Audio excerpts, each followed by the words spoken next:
지난 한 주간도 참 무더운 한 주간이었지만, 그리고 비가 와서 여러 가지로 불편할 뿐만 아니라 위험한 지역들도 있었지만, 하나님의 인도하심 안에서 평안하게 지내다 오늘 이렇게 하나님의 성전에 나와 예배하는 모두에게 주의 은혜와 평강이 함께하기를 축복합니다.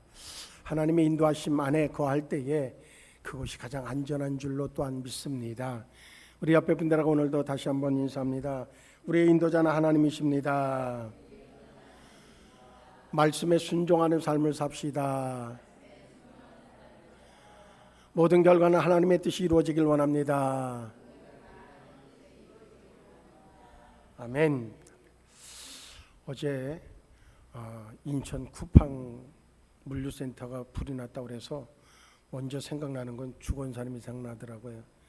그 지역이에요? 거기였어요? 거기 아니었어요.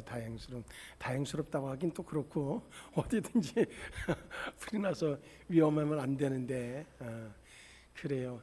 분명한 거는 어디에 있든 간에 불 가운데 거한다 할지라도 하나님께서 인도하시면 우리가 안전할 줄로 믿고, 언제나 주님과 동행하는 삶이 되기를 위해서 늘 힘쓰는 우리 모두가 되어지기를 축복합니다. 지난주에 이어서 오늘도 역시 태도에 대한 말씀을 드립니다.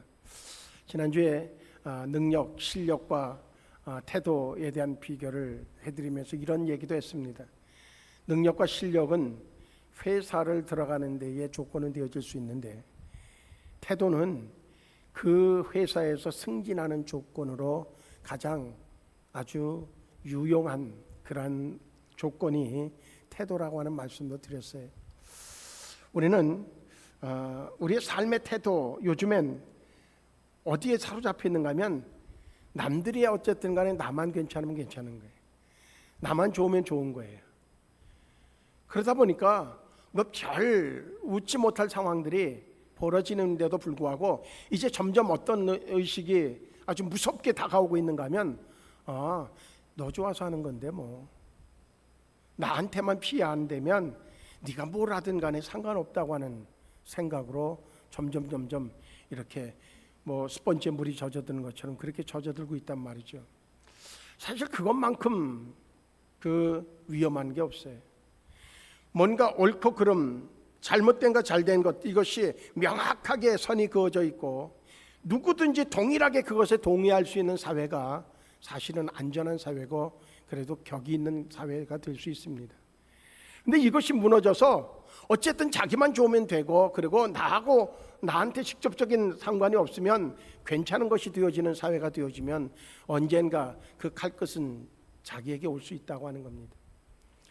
그러면 이것을 제대로 제시해 줄 수 있는 그러한 어떤 기준점이 뭐가 되겠는가? 우리는 아무리 돌아봐도 하나님의 말씀 이상이 되어지는 것이 없겠다 하는 생각을 갖습니다. 그렇다면 우리에게 주어진 과제가 하나 있습니다. 그건 뭐냐면 우리가 말씀대로 순종하고 말씀을 철저하게 지켜나가는 것을 통해서 세상 사람들이 우리의 삶을 보고 배우는, 그렇게 하도록 만드는 것 역시 중요하겠다고 하는 겁니다. 그런데 그것이 우리가 마땅하게 하는 행위이지만 하나님께서는 그 모습을 통하여서 하나님의 일하심, 하나님의 계획을 성취해 주는 조건도 되어진다고 하는 겁니다.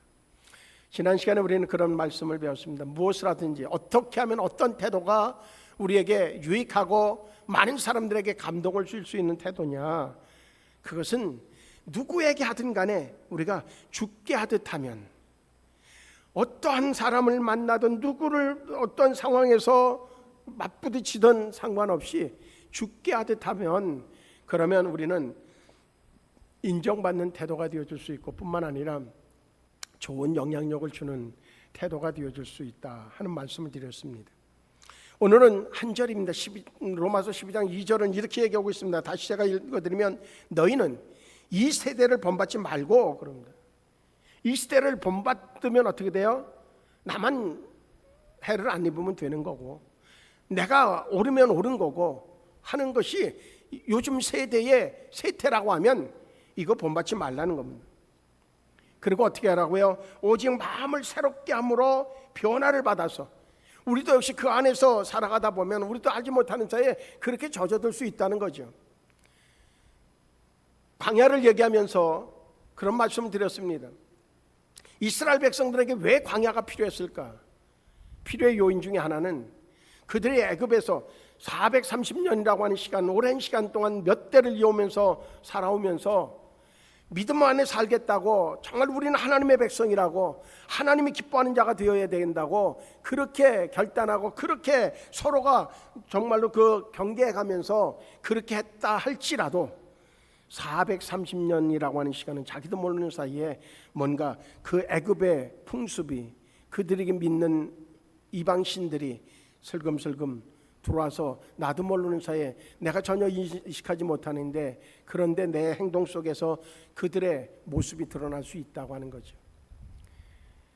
단순히 애굽에서 나왔기 때문에 곧바로 바뀌어질 수 있겠느냐? 그렇지 않아요. 그래서 40년이라고 하는 시간, 430년에 묻어있는 찌꺼기를 제거하는데 40년이라고 하는 시간이 필요했다고 하는 거예요. 우리가 예수를 믿으면 믿는 날로부터 뭔가 새로워질 수 있느냐? 뭔가 영적으로는 새로워질 수 있을지 몰라요. 왜? 믿음으로 구원함을 얻었고, 그리고 우리 안에 주의 영이 계심으로 이제 우리는 새로운 피조물이 되어진 것은 단번에도 이루어질 수 있습니다. 그러나 우리 몸에 젖어 있는 습관은 그렇게 금방 바뀌지 않는다고 하는 거죠. 그래서 이스라엘 백성들에게 430년 동안에 묻었던 그 때를 벗기는 시간이 40년이 필요한 것처럼 우리에게도 역시 그러한 시간들이 필요하다고 하는 거예요.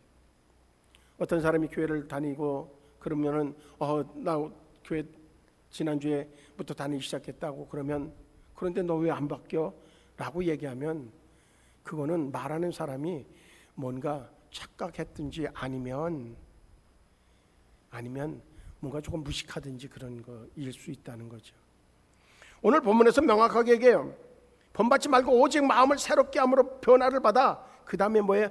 하나님이 선하시고 기뻐하시고 온전하신 뜻이 무엇인지 분별하도록 하라는 거예요. 먼저 사람은 태도로 행동으로 옮기기 전에 먼저 머릿속에서 분별하게 되어져 있거든요. 이것이 옳은 거야, 그런 거야, 하나님의 뜻이 아니야, 분별하라. 먼저 그거부터 해라. 그러면 어떻게 돼요? 그 다음에 행동이 나와질 수 있기 때문에 그렇게 하라고 하는 거죠. 3절의 말씀으로 보면 내게 주신 은혜로 말미암아 너희 각 사람에게 말하노니 마땅히 생각할 그 이상의 생각을 품지 말고 오직 하나님께서 각 사람에게 나누어 주신 믿음의 분량대로 지혜롭게 생각하라. 그렇게 말씀해요. 믿음의 분량대로. 첫 예배를 참석한 그 사람이 은혜를 받고 내가 정말 예수 그리스도가 나의 구세주임을 믿습니다라고 고백했다고 해서 금방 그릇이 커지는 게 아니에요. 믿음의 분량이 금방 커지지 않는다는 거죠. 서서히 말씀을 듣고 말씀이 그 안에 들어오게 되어지는데 그것이 깨달아지고, 그리고 또한 영적인 세계가 자기에게 열려질 때에 믿음의 분량도 커지게 되어져 있단 말이죠. 그런데 중요한 것이 있어요. 그렇게 뭔가 오늘 본문에서 말씀한 것처럼 분별하게 되어져서 자꾸 분별하면 하나님의 뜻이 무엇인지, 그리고 하나님이 나를 향한 하나님의 계획이 무엇인지를 알게 되어지는데, 그렇게 되는 과정 속에서 여러 가지로 뭔가 내가 생각하지 못했던 그러한 과정들을 겪을 수 있다고 하는 거죠. 근데 두려워하지 말라는 거예요. 그런 과정들을 통해서 어떻게 된다고요? 오늘 본문의 제목으로 설정한 것처럼 나를 단단하게 만드는 과정이라고 하는 겁니다. 뭔가 정말 큰 쇳덩어리를 갖다가 불에 담궈서 망치로 치는 그것을 통해서 호미도 나올 수 있고 낫도 나올 수 있고, 그런데 그 낫이 되어지고 호미가 되어지는 그 과정에서는 어쩔 수 없이 뜨거운 불에도 담궈질 수 있고 그 위에 망치로 내려치는 그런 충격도 역시 필요하다고 하는 거죠. 그러고 난 그 과정들을 거쳐고 난 다음에야 우리는 호미도 되어지고 낫이 되어질 수 있는 거예요. 쟁기도 되어질 수 있고 될 수 있단 말이죠. 마찬가지로 소용에 따라서 하나님께서 계획하신 하나님의 목적에 맞게끔 하나님이 우리를 만들어 가시는 과정들이 우리에게는 꼭 필요하다고 하는 겁니다. 그래서 우리는 매 순간순간마다 실패했다고 해서 뭔가 내가 생각하기에도 이거는 정말로 이건 잘못했는데 라고 해서 포기할 필요가 없습니다. 왜? 그것이 과정이니까. 누군가가 그렇지 못한 생각을 할 만큼 그런 태도가 나와도 우리는 그런 생각을 가지고 봐야 된다는 거예요. 과정이니까 하나님이 저 과정을 통해서 저를 만들어 가실 거야 라고 하는 믿음의 눈으로 바라보라고 하는 거예요. 분명히 어느 일정의 과정이 필요해요. 그런데 급하다고 해서 그 어른들이 얘기하는 것처럼 아무리 급해도 바늘을 저기서 그 몸에다가 줄을 매 가지고선 쓸 수는 없지 않느냐는 거예요. 시간이 필요하다는 거예요. 절차가 필요한 거죠. 물론 하나님의 은혜로 그 과정이 빨라질 수도 있어요. 민노범이가 발이 부러졌는데 저기서 며칠 있다 갔더니 지난주에 갔더니 의사 선생님이 깜짝 놀라고 아니 이렇게 빨리 진행될 수 있냐, 이렇게 빨리 저기서 아기 나와가지고 붙을 수 있느냐고. 그런 것처럼 하나님이 하시면 되죠. 근데 이것이 모두에게 적용되어질 것이라고 생각하면 시험 들어요. 목적이 있는 거예요. 하나님의 계획이 있는 거예요. 그러면 하나님의 계획하신 대로 쓰시고 하나님의 계획하신 대로 절차를 만들어 가신다고 하는 거죠. 그러면 우리는 어때요? 늘 그런 눈으로 바라봐줘야 돼. 새 성도가 들어온다 그러면 갓난아이는 어떻게 할 거야? 그냥 저기서 똥 싸고 그러고 오줌 싸고 그러고선 그러면 또 자기가 그걸 치우면 좋은데 치우지 않고 그냥 울기만 하고, 그러면 엄마가 가서 그냥 아이고 똥 쌌구나 그러고선 다 닦아서 그래서 또 저기서 아이고 똥 쌌으니 얼마나 배가 고파 먹여주고 말해. 그런 마음으로 우리가 새 성도들을 바라본다고 하면 그들은 그 안에서 사랑을 느끼고 무럭무럭 자랄 거예요. 근데 요즘엔 못된 엄마들이 많아.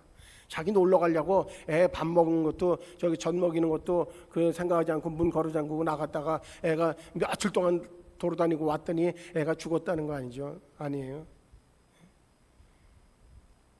우린 생수성도들은 그런 못된 엄마 되지 말고,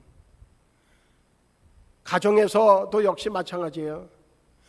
빨리 예수를 믿으면 좋겠는데 교회에 나오면 좋겠는데 얼마나 좋아요. 같이 저기 주일날 아침이면 같이 저기서 머리를 다스리고 옷도 그냥 착 갈아입고 그러고선 부부가 찬송성경 끼고 둘이 걸어 나와봐요. 얼마나 폼나고 멋있게 재밌겠어요.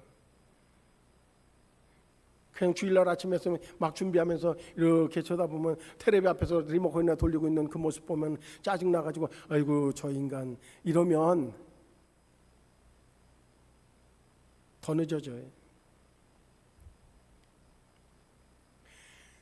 우리는 모든 것들에 과정이 있다고 하는 사실을 생각해 보자고 하는 거죠. 세상을 살아가다 보면 우리는 종종 한 사람에 대해서 평가할 때 외모에 드러나지는 모습을 바라보면서 저 사람은 참 강한 사람 같다, 어려움을 당해도 쉽게 무너지지 않는 모습을 보면 믿음이 좋은 것 같아, 뭐 그런 이야기들을 하죠. 근데 거기까지 오기까지가 여러 과정들을 분명히 그것도 거쳤을 것이 분명하단 말이죠. 웬만해서 쓰러지지 않는 나무도요, 뿌리가 깊이 박인 나무는 가물어도 견뎌내요. 바람이 불어도 흔들리긴 흔들려요. 바람 부는데 뿌리가 깊은 나무라고 해서 안 흔들려요? 흔들려요. 그건 뭐 어쩔 수 없어요. 그런데 뽑히지 않아요. 그리고 잘 견뎌내고 오히려 그렇게 해서 온 바람과 비, 햇빛 이런 것을 통해서 열매를 맺히고 거두게 되어지도록 만든다는 거죠. 우리는 그러한 믿음의 모습이 되어야 되겠다. 그러기 위해서 한 가지 명확한 것, 지난주에서 우리가 봐야 되는 것은 태도라고 하는 태도. 나는 태도의 방향성만큼은 명확하게 가지고 있을 계획을 가져야 된다고 하는 거죠. 같은 상황에서도 어떤 사람은 절망하는 사람이 있어요. 어떤 사람은 희망을 발견하는 사람이 있어요. 어떤 사람은 원망하는 사람이 있는가 하면 어떤 사람은 감사하는 사람이 있어요. 어떤 사람은 포기하는가 하면 어떤 사람은 다시 일어나는 사람이 있어요. 차이는 뭔가 하면 능력의 차이가 아니에요. 태도의 차이지. 태도지 능력이 아니란 말이죠. 믿음의 사람도 역시 신앙생활은 결국 태도의 문제로 귀결되어질 수 있다고 하는 겁니다. 하나님은 우리에게 좋은 환경보다 하나님을 신뢰하는 태도를 먼저 가르치시고 싶어 하셔요. 이스라엘 백성을 애굽에서 구원하신 후 곧바로 가나안으로 데려가지 않은 이유가 거기 있단 말이죠. 광야로 인도하신 이유, 그것은 광야에서 태도를 배우게 하기 위해서, 그 고난 속에서 하나님을 바라보게 하고, 그리고 가나안이라고 하는 풍요 속에 들어갔을 때도 역시 하나님을 바라볼 수 있는 태도를 만들기 위한 과정이 광야 40년의 시간이었었다고 하는 겁니다. 우리는 한 가지만큼은 고정돼 있어야 돼요. 그게 뭐예요? 어떤 상황에도 나는 주님을 바라보고 하나님으로 도와지는 말씀이 나의 삶의 기준이 되어지고 그분의 인도하심에 나는 순종하는 자가 되겠다고 하는 그 원칙만큼은 하나가 명확해야 돼요. 이제 얘기해도 될 것 같아요. 왜냐하면 제가 이제 손주 얘기를 하면 이 장로님이 아유 손주 얘기해요. 근데 이제 이 장로님도 이제 손주 얘기할 때가 돼가지고 큰애 집에 또 이렇게 저기서 갔었더니 과일을 사가지고 갔어요. 가서 막 가는데 이제 밖에서 놀다가 들어와가지고 과일을 이제 먹어야 되잖아요. 그러니까 내가 과일을 먹고 싶잖아요. 원래 과일을 엄청 잘 먹는 애인데 과일 상 앞에서 딱 앉아서 그러니까 엄마가 야, 너 가서 저 집에 들어오면 뭐 하라고 그랬어? 손부터 닦고 와야지. 비누하고 잘 닦고 와. 그랬더니 탁 하면서 우리 집은 규칙이 너무 많아. 규칙이 너무 많대. 그랬더니 화장실에 들어가서 문을 딱 닫는 거야. 계략이 있는 거지. 물만 탁 틀어놓고 물소리만 나고 그러고서 있는 거야. 그러니까 자기 엄마가 이미 다 알아. 꿰뚫고 있어. 너 왜 문 저기 닫았어? 문 열어. 그러니까요. 그때서야 손 저가고 비누 싹 칠해가지고 그러고서 나와. 규칙이 많다는 거야. 우린요. 그 규칙이 왜 필요하겠어요? 건강하라고. 그래야 모든 것들이 정말로 위생적일 뿐만 아니라 그것이 전체적으로 볼 때도 역시 유익하기 때문에 그 규칙을 주신 거란 말이에요. 근데 그 규칙이 힘들다고 하는 얘기는 뭐라는 얘기에 그것을 어기고 싶다는 거지, 지키고 싶지 않다는 거지. 감사의 태도가 우리는 그런데 그런 과정 속에서 그런 야단을 먹는, 그리고 이미 다 엄마는 알고 있는 거야. 문을 닫으면 제가 왜 문을 닫을까 알고 있는 거야. 하나님도 역시 마찬가지란 말이에요. 그러니까 그때마다 우리를 수정하기 위해서 여러 가지 문을 열라고 하든지 아니면 저기서 볼 때 뭐 물로 손을 닦고 그리고 전 비누칠을 하고 다시 또 닦으라고, 한 번 그냥 쓱 지나가면 그거 갖고는 안 된다고 다시 닦으라고, 그러는 건 당연한 거잖아요. 그런 과정을 통해서 그 아이는 자기도 모르는 사이에 들어오면 먼저 씻게 되어져요. 사람은 상황에 따라서 감사하기가 쉬워요. 좋은 일이 생기면 감사하고 원하는 것이 이루어지면 감사할 수 있어요. 그러나 진짜 감사는 상황 때문이 아니라 우리 믿음의 사람들은 하나님 때문에 감사할 수 있으면 그것이야말로 온전한 성도의 모습이 되어졌다라고 인정받을 수 있는 거예요. 이스라엘 백성은 홍해를 건널 때는 하나님을 찬양했어요. 그런데 며칠이 안 가서 물이 없다고 원망하고 먹을 것이 없다고 불평해요. 환경이 조금만 바뀌면 감사가 원망으로 바뀌는 그러한 모습이 이제 이스라엘 백성들의 모습이었었다고 하는 거죠. 다윗은 그러나 달랐어요. 그는 광야에서도 하나님을 찬양했어요.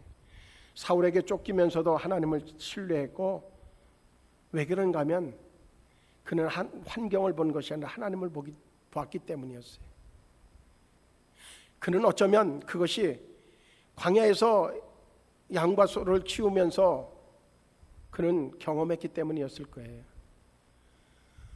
뭔가 자기의 능력으로 아무리 해도 안 됐던 것들이 하나님의 도우심을 통해서 하나님 앞에 구하고 하나님의 은혜 안에 거하게 되어졌을 때는 그날 밤이 평온하게 아무 일도 일어나지 않는 그런 과정들을 반복해서 경험하면서 결국 하나님의 도우심이 있을 때에 내 양떼들도 평안히 잠들 수 있겠구나 라고 하는 것을 깨달았을 거예요. 그는 그 깨달음을 성장하면서도 역시 삶에 적용하게 되어졌어요. 결국 그런 과정들 태도는 삶을 단단하게 만든다고 하는 거죠. 어느 농부가 이제 비가 오는데도 감사하는 거예요. 그런가 하면 이제 햇빛이 나도 감사해요.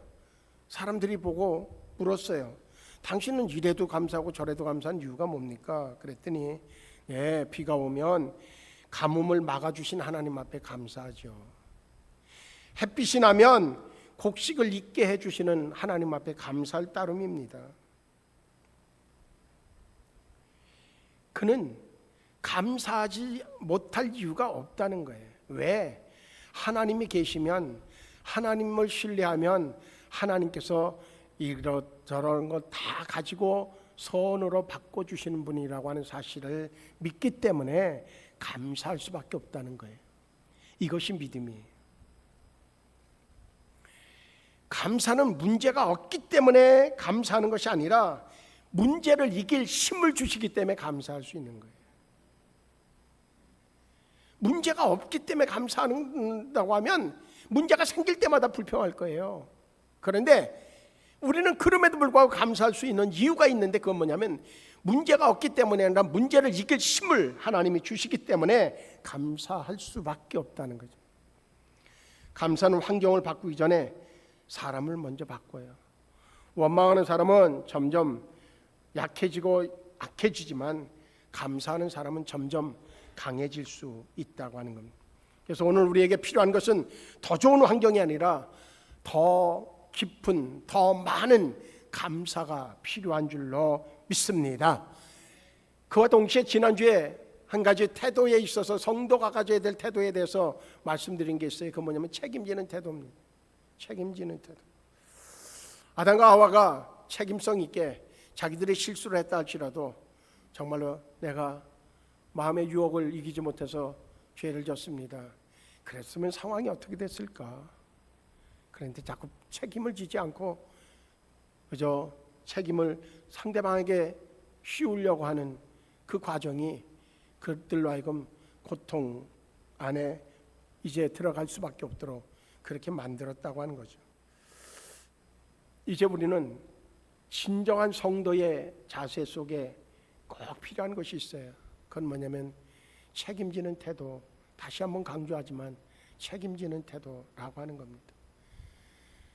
그런데 거기에는요, 하나님이 언제든지 우리와 함께 하시고 언제든지 그렇기 때문에 지켜보고 계신다고 하는 사실과 함께 하나님이 나를 통해서 기대하고 계신 하나님의 사명이 내게 있다고 하는 사실을 명확하게 인지할 때에 우리는 책임감 있는 태도를 취할 수 있습니다. 하나님이 나를 기대하고 있다는 거예요. 나에 대한 기대가 있다는 거예요. 오늘 이 시간에 그 어느 누구보다도 우리 한 사람 한 사람에게 하나님의 기대가 있는 줄로 분명히 믿습니다. 교회가 성장하지 않는 이유를 말하는 사람들이 많이 있어요. 그들은 뭐 때문에 그래요. 근데 그것이 바뀌는 순간 우리는 교회의 부흥을 기대할 수 있어요.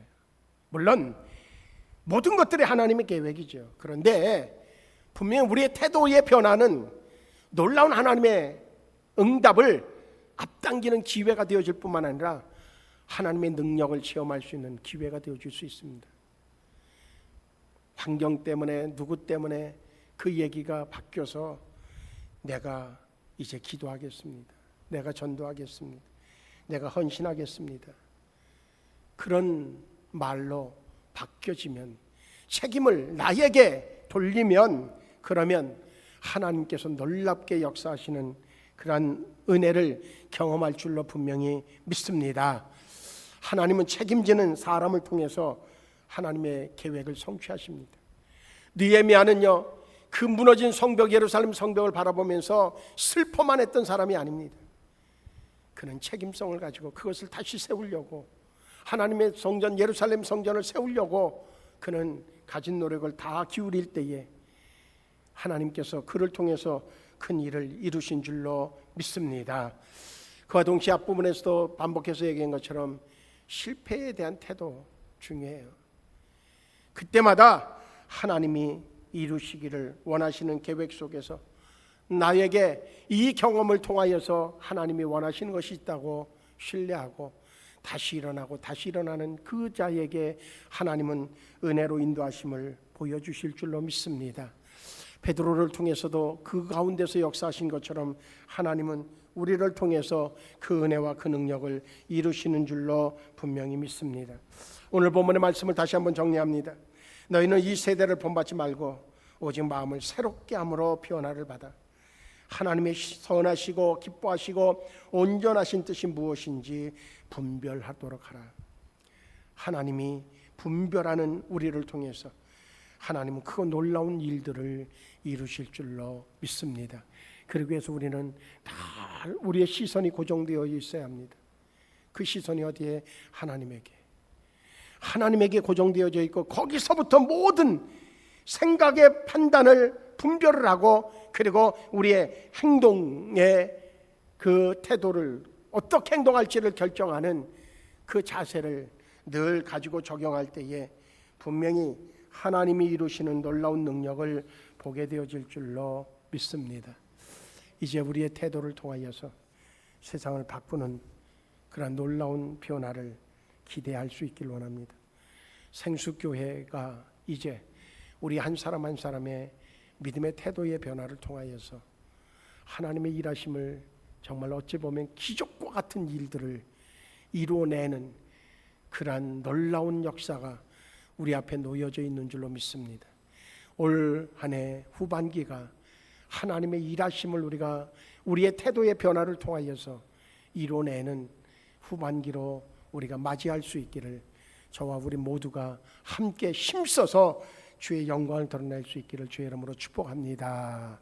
기도하시겠습니다. 좋으신 하나님, 우리의 믿음의 태도는 우리를 단단하게 해서 어떤 환경에서도 요동하지 않는 온전히 하나님의 말씀 안에 거하는 그리고 하나님의 맡겨진 사명을 감당할 수 있는 자들로 세움받는 그런 은혜의 모습으로 단단해져서 하나님의 영광을 드러내는 복 있는 자로 축복하심을 분명히 믿습니다.